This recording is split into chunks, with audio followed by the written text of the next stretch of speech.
లోకేష్ గారు బీహార్లో ప్రచారానికి పోయి ముఖ్యంగా లోకేష్ గారు బీహార్లో ప్రచారానికి పోయినాయంట. దేనికోసము?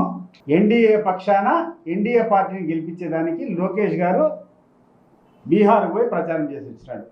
అయ్యా లోకేష్, నువ్వు పుట్టి పెరిగినటువంటి జూబ్లీ హిల్స్లో ఎన్నికలు జరిగింది. నువ్వు పుట్టి పెరిగినటువంటి జూబ్లీ హిల్స్లో బీజేపీ పార్టీ పోటీ చేసింది. నువ్వు పుట్టినావు ఆ నియోజకవర్గంలోనే, జూబ్లీ హిల్స్లో నువ్వు పుట్టేప్పటి నుంచి ఇప్పుడు వరకు కూడా నీ కుటుంబం అంతా కూడా అక్కడనే ఉన్నారు.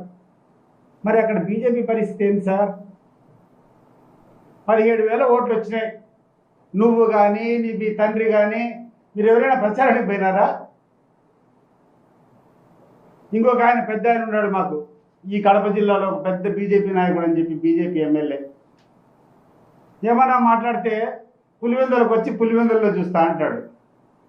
అయ్యా ఆదినారాయణ రెడ్డి గారు, నువ్వు దాదాపు సగం టైము హైదరాబాద్లో ఉంటావు, జూబ్లీ హిల్స్ ప్రాంతంలోనే ఉంటావు. నీ పార్టీ ఆడ నిలబడింది. నీ పార్టీ అభ్యర్థి అన్నాడు దీపక్ రెడ్డి అని చెప్పి, బీజేపీ పార్టీ. నీకు ఏమాత్రం కథ ఉన్నా కూడా ఆడ ఎందుకు పోయి ప్రచారం చేయాల?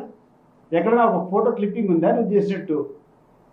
కేవలం మెప్పు పొందేదానికి, ఇక్కడటువంటి అధికారంలో ఉన్నటువంటి పార్టీలు మెప్పించేదానికి ఒక ప్రచారం.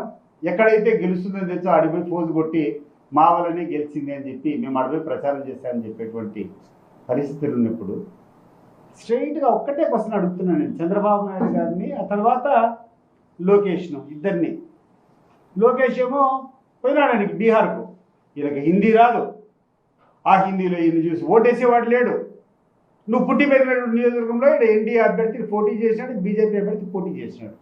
మనం తిరిగినావా? నువ్వు ఎన్ని ఓట్లు వచ్చినాయి అతనికి? అన్నేళ్ళు నువ్వు అక్కడనే పుట్టి పెరిగింది అక్కడనే, మరి ఎందుకు పోలేదు అక్కడికి ప్రచారానికి? నీకు బీజేపీ మీద ఎంత చిత్తశుద్ధి ఉంది అని చెప్పి నేను అడుగుతున్నాను. ఇవన్నీ వదిలిపెట్టి రకరకాలు